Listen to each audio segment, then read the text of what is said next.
ಬೇರು ಬಿಸಿಲಿನ ಹೊಡೆತ ಸ್ವಿಮ್ಮಿಂಗ್ ಪೂಲ್ ಫುಲ್ ರಶ್ ಆಗಿಬಿಟ್ಟಿದೆ. ಕೂಲ್ ಆಗಿರಲು ಸ್ವಿಮ್ಮಿಂಗ್ ಪೂಲ್ ಮೊರೆ ಹೋಗಿದ್ದಾರೆ ಜನ. ಸೂರ್ಯನ ಶಾಖದಿಂದ ಕಂಗಾಲಾಗ್ಬಿಟ್ಟಿದ್ದಾರೆ ಸಿಟಿ ಮಂದಿ. ಬೆಂಗಳೂರಿನ ಬಸವನಗುಡಿಯಲ್ಲಿರುವಂತಹ ಸ್ವಿಮ್ಮಿಂಗ್ ಪೂಲ್ ಬಿಸಿಲಿನ ತಾಪದಿಂದ ಹೇಗಾದ್ರೂ ಮಾಡಿ ತಪ್ಪಿಸ್ಕೊಳ್ಬೇಕು ಅಂತ ಹೇಳಿ ಈಗ ಸ್ವಿಮ್ಮಿಂಗ್ ಪೂಲ್ ಮೊರೆ ಹೋಗ್ತಿದ್ದಾರೆ ಜನರು. ಸ್ವಿಮ್ಮಿಂಗ್ ಕ್ಯಾಂಪ್ಗಳ ಸಂಖ್ಯೆ ಈಗ ಹೆಚ್ಚಳ ಮಾಡ್ತಿದ್ದಾರೆ ಮಾಲೀಕರು. ಅಟ್ಲೀಸ್ಟ್ ಇದರಲ್ಲಾದ್ರೂ ನಮಗೆ ಒಳ್ಳೆ ಬಿಸ್ನೆಸ್ ಆಗುತ್ತೆ ಅನ್ನುವಂತಹ ನಿಟ್ಟಿನಲ್ಲಿ ಬೆಳಿಗ್ಗೆ 6 ಗಂಟೆಯಿಂದ ರಾತ್ರಿ 9 ಗಂಟೆಯವರೆಗೂ ಕೂಡ ಫುಲ್ ರಶ್ ಇರುತ್ತೆ. ಹೇಳಿ ಕೇಳಿ ಬಿಸಿಲಿನ ವಾತಾವರಣ, ಬಿಸಿಲಿಗೆ ಕಂಗೆಟ್ಟು ಹೋಗ್ಬಿಟ್ಟಿದ್ದಾರೆ ಜನರು.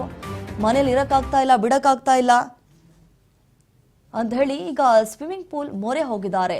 ಆ ಬಿಸಿಲಿನ ತಾಪದಿಂದ ತಪ್ಪಿಸ್ಕೊಳ್ಬೇಕು ಅನ್ನುವಂತಹ ನಿಟ್ಟಿನಲ್ಲಿ. ಸೊ ಬೆಳಗ್ಗೆ 6 ಗಂಟೆಯಿಂದ ರಾತ್ರಿ 9 ಗಂಟೆಯವರೆಗೂ ಕೂಡ ಫುಲ್ ರಶ್ ಇರುತ್ತಂತೆ. ಸೊ ಸಾರ್ವಜನಿಕರು ಕೂಡ ಎಂಜಾಯ್ ಮಾಡ್ತಾ ಇರುವಂತಹ ದೃಶ್ಯಾವಳಿಯನ್ನ ನಾವು ಗಮನಿಸ್ತಾ ಇದ್ದೀವಿ. ಇದೇ ವಿಚಾರಕ್ಕೆ ಸಂಬಂಧಪಟ್ಟಂತೆ ನಮ್ಮ ಪ್ರತಿನಿಧಿ ವಿನುತಾ ಈಗ ಪ್ರತ್ಯಕ್ಷ ವರದಿಯನ್ನು ಕೊಟ್ಟಿದ್ದಾರೆ. ಬನ್ನಿ ನೋಡ್ಕೊಂಡು ಬರೋಣ. ದಿನದಿಂದ ದಿನಕ್ಕೆ ಬೆಂಗಳೂರಿನಲ್ಲಿ ಬಿಸಿಲಿನ ತಾಪಮಾನ ಏರಿಕೆಯಾಗ್ತಾನೆ ಇದೆ. ಪ್ರಸ್ತುತ ಬೆಂಗಳೂರಿನ ತಾಪಮಾನ 37 ಡಿಗ್ರಿ ಸೆಲ್ಸಿಯಸ್ ಏರಿಕೆಯಾಗಿರುತ್ತದೆ. ಈ ಒಂದು ನಿಟ್ಟಿನಲ್ಲಿ ಬೆಂಗಳೂರಿನ ಸಿಟಿ ಮಂದಿ, ಸಿಲಿಕಾನ್ ಸಿಟಿ ಮಂದಿ ಇದೀಗ ಸ್ವಿಮ್ಮಿಂಗ್ ಪೂಲ್ನತ್ತ ಮುಖ ಮಾಡ್ತಾ ಇದ್ದಾರೆ. ಬೇಸಿಗೆ ಆಗಿರೋದ್ರಿಂದ, ಹೆಚ್ಚು ಬಿಸಿಲಿನ ತಾಪಮಾನ ಇರೋದ್ರಿಂದ ಪ್ರಸ್ತುತ ಸ್ವಿಮ್ಮಿಂಗ್ ಪೂಲ್ನಲ್ಲಿ ಸಾಕಷ್ಟು ಜನಜಂಗುಳಿ ಉಂಟಾಗಿರುವಂಥದ್ದು ನೀವು ಈಗ ದೃಶ್ಯದಲ್ಲಿ ನೋಡ್ತಾ ಇರ್ಬೋದು. ನಾವು ಇದೀಗ ಬಸವನಗುಡಿಯ ಒಂದು ಅಕ್ವಾಟಿಕ್ ಸೆಂಟರ್ನಲ್ಲಿ ಇರುವಂಥದ್ದು. ಇಲ್ಲಿ 3 ಬ್ಯಾಚ್ಗಳ ಒಂದು ಬೇಸಿಗೆ ಶಿಬಿರವನ್ನು, ಈಜುಕೊಳ ಶಿಬಿರವನ್ನು ಕೂಡ ಇಲ್ಲಿ ಆಯೋಜನೆಯನ್ನು ಮಾಡಲಾಗಿದೆ. ಈಗ 3 ಬ್ಯಾಚ್ಗಳಲ್ಲಿ 2ನೇ ಬ್ಯಾಚ್ ಇಲ್ಲಿ ನಡೀತಾ ಇರುವಂಥದ್ದು. ಸಾಕಷ್ಟು ಬೆಳಗ್ಗೆ 6 ಗಂಟೆಯಿಂದ ಸಂಜೆ 9 ಗಂಟೆಯವರೆಗೂ ಕೂಡ ಇಷ್ಟೇ ಕ್ರೌಡ್ ಇರುತ್ತೆ.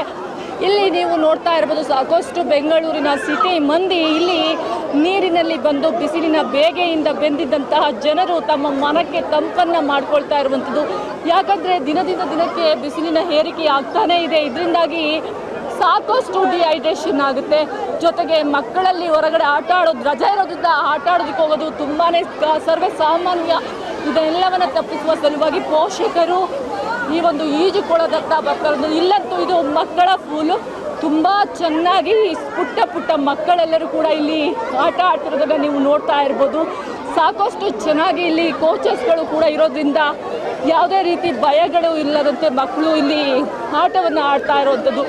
ಇನ್ನು ಇಲ್ಲಿ ಪ್ರತಿಯೊಬ್ಬರು ಗೈಡ್ಗಳು ಕೂಡ ಅಲ್ಲಿ ಜೊತೆಲೇ ನಿಂತು ಮುಂಜಾಗ್ರತೆಯನ್ನ ವಹಿಸಿರುವಂಥದ್ದು.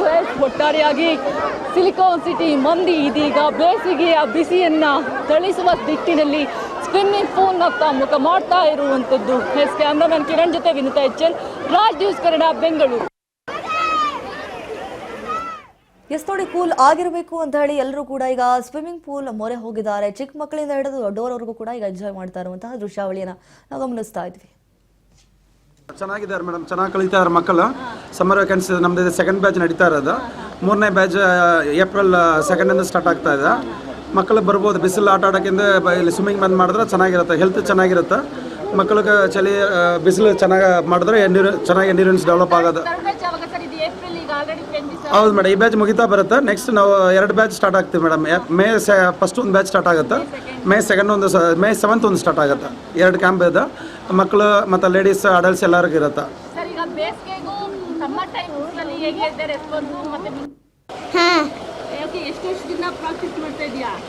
ನಾನು 20 ಡೇಸ್ ಇಂದ ಪ್ರಾಕ್ಟೀಸ್ ಮಾಡ್ತಾ ಇದೀಯಾ? ಹೇಗೆ ಅನಿಸ್ತಿದೆ ಕಂದ? ಚೆನ್ನಾಗಿ ಅನ್ನಿಸ್ತಿದೆ. ನನ್ನ ಹೆಸರು ತನಿಷ್ಕಾ ಸಿರಿ. ನಿಂಗೆ ಹೇಗೆ ಅನಿಸ್ತದೆ ಪುಟ್ಟ? ನನಗೆ ಚೆನ್ನಾಗಿ ಅನಿಸ್ತಿದೆ. ನಿಂಗೆ ಇಷ್ಟ ಆಗ್ತದೆಯಾ ಸಮ್ಮರ್ ಅಲ್ಲಿ ಸ್ವಿಮ್ಮಿಂಗ್ ಮಾಡೋದಕ್ಕೆ? ಹಾ, ಇಷ್ಟ ಆಗ್ತಿದೆ. ಆಟ ಆಡೋದಕ್ಕೆ ಇಷ್ಟನಾ ಅಥವಾ ಸ್ವಿಮ್ಮಿಂಗ್ ಮಾಡೋಕೆ ಇಷ್ಟನಾ? ಸ್ವಿಮ್ಮಿಂಗ್ ಮಾಡಕ್ಕೆ ಇಷ್ಟ. ಸ್ವಿಮ್ಮಿಂಗ್ ಮಾಡೋಕೆ ಯಾಕೆ ಇಷ್ಟ? ಸ್ವಿಮ್ಮಿಂಗ್ ಮಾಡೋಕೆ ಅಲ್ಲಿ ಚೆನ್ನಾಗಿರುತ್ತೆ. ಹೊರಗಡೆ ಆಟ ಆಡಿದ್ರೆ ಇವ್ರು ಚೆನ್ನಾಗಿ ಅದು ಬಿಸಿಲಲ್ಲೇ ಇರುತ್ತೆ.